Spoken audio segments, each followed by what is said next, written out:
Hey, welcome to the process. My name is Dr. John Bush. This is week 1 snap analysis team usage. This is just a video to go with the figures. Not going to cover everything. Can't cover everything. Don't have time to cover everything. The concept is it's critical. We know how teams distribute their snaps by positions, regardless of kind of what's talked about here. So again, this top-down concept, team level and across the league, and then to positions, and then to players. And you use this to alter your weekly redraft, DFS or Vegas prop lineups, props, these kind of things, waivers and trades. Okay, these are things that you need to use. Watching the changes over the next weeks, okay, in blocks of, say, 3-4 weeks. I like to monitor that, see what's going on, okay? And just fast forward to the end of the season. By working and doing this work, I know at the end of the season these tendencies, right?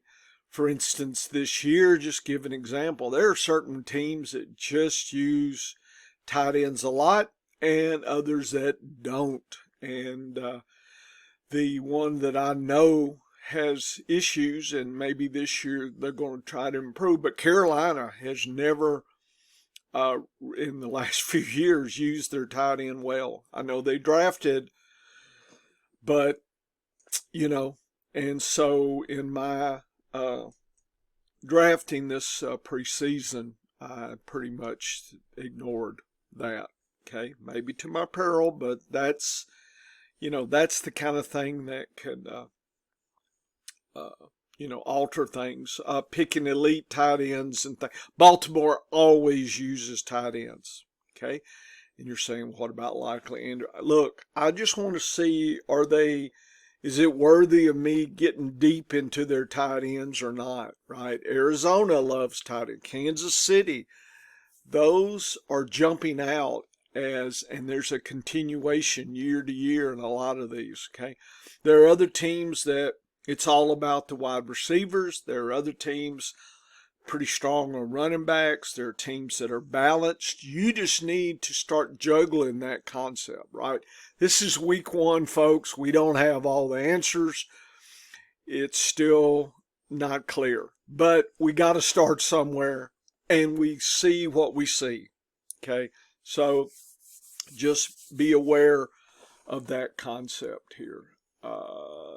What's next here? And this is these figures are all on scienceffantasyfootball.com. So first thing I do is have a figure that has the team, the position, the counts of the players that are given snaps.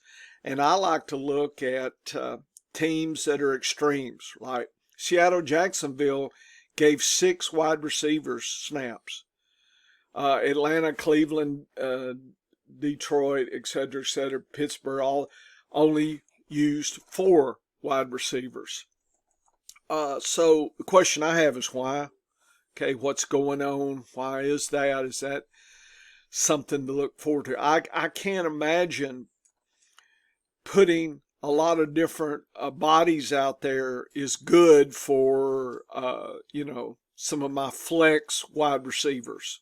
Okay, it just seems like you're losing in some way. So you need to consider that, right? And trades and waivers and whatnot. I do the average of the snaps just 1 week, right? And like to see the extremes in the league, within the conference and the division. Again, this week 1, we're just starting to put some pieces together here. Okay. Game scripts, right? If a team loves to use tight ends, and it's something I need to do research on. What happens when they're behind early? Does that distribution change? I haven't done that work. That remains to be done. If somebody listened to me like to do that's a great professor would give you that assignment. I'm sure that data's out there somewhere. Team positional usages. Again, I like to measure by percent, looking at snap averages by positions. And I'll give you an example. Here's Arizona. Number of players that got snaps. Okay. So Arizona gave 3 RBs. Atlanta, it's all about 2. Okay. Look at Buffalo, 4. So, that tells me Atlanta is, Bijan and Algier. There you go. It'd be hard to guess if they only use 2, who's the next man up kind of thing. You would be guessing. Buffalo with 4, it's probably becomes a little clearer quick who's kind of that third person. So that kind of thing. Wide receivers, pretty much about the same. Atlanta only did 4, so that's a little interesting. Percentage-wise, look at the distribution. Tight ends, Arizona, 39. Look at Atlanta, 28. Folks, last year they had piss-poor usage. They got Pitts. They're not using him. Here we go again. It's like, well, you thought, well, it'd get better. I have concerns coming out of the chute. I hope I'm wrong, but there we go. Baltimore continues this concept of the tight end. Buffalo, one of the reasons in best ball I picked up Dawson Knox late, seemed to me on occasion he's going to get you a touchdown or 2, might get you a spike week, maybe 2 touchdowns, 1 or 2 games this season. 18th, 19th, 20th pick seems like a good shot to me. That kind of thing. RBs, Buffalo, 20% usage, folks. James Cook, I was off of him. Don't know. Maybe we'll see. Was I wrong? Was I right? There you go. I knew that this had this distribution. Baltimore, 30%, not bad. 29, 25. 32. And it's something as I get on you can look, but if you want to see, the league average is about 29% usage, and this is that figure there. So 29% usage, Buffalo really stands out as one of the low. That Arizona, a little low. I have a lot of Connor shares. Hate to see that. Bijan, look at that, 32%. That's going to be one of the tougher, higher ones there. So you can look team by team. I would make notes. I would start putting questions. What's going on? Why is this distribution? Who are these players? But this sets the table for you to use snaps efficiently, not just numbers. Well, so-and-so got 10 more snaps than whoever. Folks, that's for folks that can't figure out and do a deeper level of metrics. And you're saying, well, what you're doing here takes you time. Yeah, it does take me hours to do this yesterday. Okay, it's a Wednesday, by the way. So, yeah, I have to do work. Okay. But the more I do work, the more it becomes familiar and becomes secondhand, and I start really fingertip knowledge quick. And, I don't do a lot of trades, but if I did, I would definitely have some snap decisions. And waivers, it helps going through my first level waivers. I started Monday. I'm making a list of what I do. And, Mondays I hit injuries. Then I looked at the defenses and kickers coming up for the week I'm interested in. Of course, then start working the waivers. Yesterday, it's all about the touches, the targets, the snaps, the attempts, some of that data. Start building this year's database, made these figures, and tried to get that article out. Today, I'm going to work on Vegas. It's Wednesday. Work on my defense against position. Start lining up initial look-sees at the game, what Vegas thinks, spreads, over-under, high shootout, low games, defensive games. Start thinking about the Thursday game a little bit. What else am I doing? Going to start my initial rankings with my uncertainty figures that I do put out, and then I'm going to continue waivers. I've been doing waivers every night, flipping around, looking, so I don't ever stop. Our waivers run Wednesday night at 10 FFPC, so another reason I like that. I don't like Tuesday night waivers. That sucks. Who has time to figure that out? Okay, so you can look in these figures I do by fourths, and you can see the different information. Start taking notes. Print these out. Start taking notes. Get you a binder. Put some, loose leaf thing. You start doing note. If you're serious, okay, you're saying, well, Dr. Bush, I'm not serious. Hey, I got it. Been teaching a long time. There's lightweight students. There's slacker types. Or there's those who want to pay the price, right? It's the old, Dr. Bush, give me the fire and I'll chop that wood down the road versus show me how to chop the wood and I'll make a big-ass fire. Big difference, okay? Who do I want to go to medical school, and when I'm old like I am now, who do I want to treat me, okay? It's pretty obvious here, and I say that in class. Students look around like they're sucking a lemon. Well, that's not me. He's talking about somebody else. I'm talking about you, slackers. Come on now. Let's move. Let's work your ass off. We're talking life and death here. I know fantasy football is not life and death. But if you put as much time as I do every damn day in the season, it starts kind of feeling important here. Look, 65. My daughter's grown. She got a job. It's great. I got 2 pups. Got to worry about, life is good right now. Okay, next. RB, tight end, wide receiver, team usage, distribution, highs and lows. I like to figure out the extremes, okay? So I'm going to show you the actual sorting of team positional usage from the league, high to low. I mark the extremes in green, the high ones and the low ones, and I use the box and whisker plots as the way to lead my metrics. Here's an example. Team usages. When I look at the positions from 38.5, there it is, the high, to 20.5, the low. Look at this, 18, almost 20% different usage. You're telling me that that's not important. Come on now. It is important. You're saying, well, I don't hear that on the TV and the radio. I can't help it. Or if you do hear some of this, they will, I like blah, blah. And blah, blah has blah, blah, blah. That's all I hear. Okay? You hear whatever they're spouting. I hear blah, blah, blah. I want to do my own. No offense to anybody out there. Okay? I trust my own data. Okay? And I want you, those few that are listening, thank you.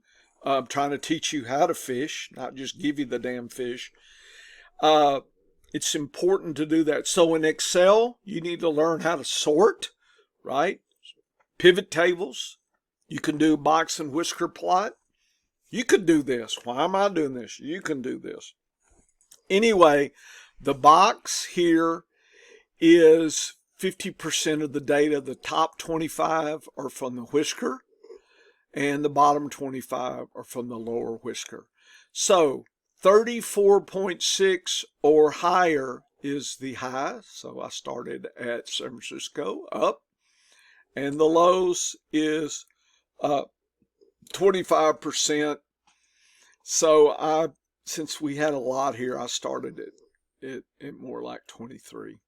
Okay, so I made an executive decision. See how the data structure, how it kind of starts, but there's a gap right there. I wanted to capture that gap. So you got to use a little common sense too. You just can't be a slave to anything like that. Anyway, the Chargers, #1, Rams, Jacksonville, Seattle, Kenneth Walker, there you go. Tony Pollard, I drafted a lot of Tony Pollard. This is the reason. People say, well, they got rid of Henry. They're not. Folks, they're always going to use the running back. Now, whether Pollard's good enough to get you, touchdown, we got lucky last week, etc. Right? Touchdowns are these unicorns at Washington. Very intriguing. Cincinnati, San Francisco. Wasn't CMC like we thought. Concerns, Detroit, everybody's on Gibbs. I was lightweight on Gibbs, okay, underweight, going to stay there. The Giants, I hate to see that low, but I forgot who it is. Whoever it is for the Giants, I got him late. Philly, very intriguing, but late. Chicago, Swift, word about you, Swift. Denver, Javonte, I think everybody kind of knew that was a problem. Cleveland and Buffalo, there's that James Cook shares right there. Folks, those worry me, but it's week 1. Okay, so let's not go crazy, but still, we see what we see, right? The data's the data. 32% league average usage, 42-24. Philly, Goddard's not going away. Trouble with Buffalo is they're really engaged with their tight ends, but Josh Allen runs it in. Man, he's taking those from Kincaid and Knox there. KC, well, Kelsey, McBride. Hunter Henry's not going away, folks. Jawan Johnson, New Orleans, picked him up in a lot of leagues. Dalton Schultz, and I forgot whoever the Jets is, you definitely want to keep them on your radar. Concerns, everybody running to the waiver wire. I had Njoku, and he got hurt, and I think the snap percentage went down a little bit. I was a little sad about the Cleveland's usage there. That's sad. Green Bay, everybody was jumping on Kraft. He was in my mix, but it is what it is. Indianapolis, Miami, word about him. Jonnu Smith's down there, but this is why I was easy on him. Vegas, Tennessee's. I know Chiggy did well. I'm so glad. Okay, I had some chairs, but again, I'm worried. Cincinnati worries me. Rams, everybody running for Cody. Be cautious. Chargers. So that's what it was week 1. Wide receivers, 48-32. Cleveland, Giants, Denver, Minnesota, Carolina, Detroit, Tampa Bay, Chicago. All high usage. And you're saying, well, Carolina, this is snaps, right? It's not points. Okay, it's there's depth to it, but if they ever got their quarterback, and I don't know if we may be seeing another quarterback down the road. Okay, how long they gonna stick with their quarterback? I don't know. I'm just saying their team structure is using that wide receivers a lot. Minnesota, love that. Denver, just trying to figure out who's going to score, right? So some of this teams are using, but they got a scorer too. Philly at that lower end. Imagine if they were at a high end and didn't use their tight end so much. What kind of situation would that be? Kansas City, everybody on right. Just be aware. Those things. That's what keeps me up at night, seeing some of this. Jacksonville, Washington, Seattle. Boy, I hate Seattle. I drafted a lot of Lockett late. Got him. Hate to see that. So, week 1, just, there's some clouds in the distance, a little thunder rumbling there. Okay, next thing, player snaps by team and position. You look at the team, the position, the player, And I do want to monitor now scoring at this point, PPR points per snap, average snaps. We're looking at handcuffs, pecking orders, scoring levels between. Where's all the scores going, right? I understand there's usage, but who's getting the points, who's getting fed? Again, week 1, we're still figuring this out.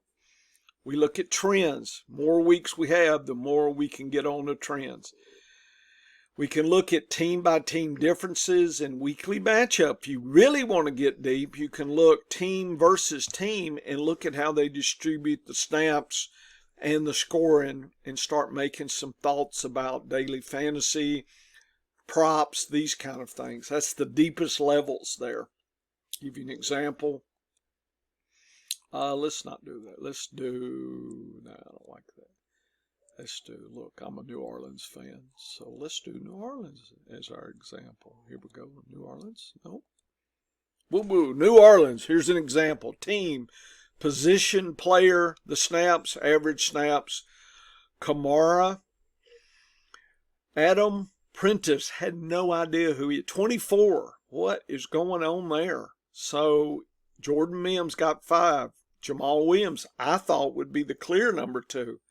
I see this, I'm like, okay, if Kamara goes down, is this Prentice got some juice? Makes me wonder.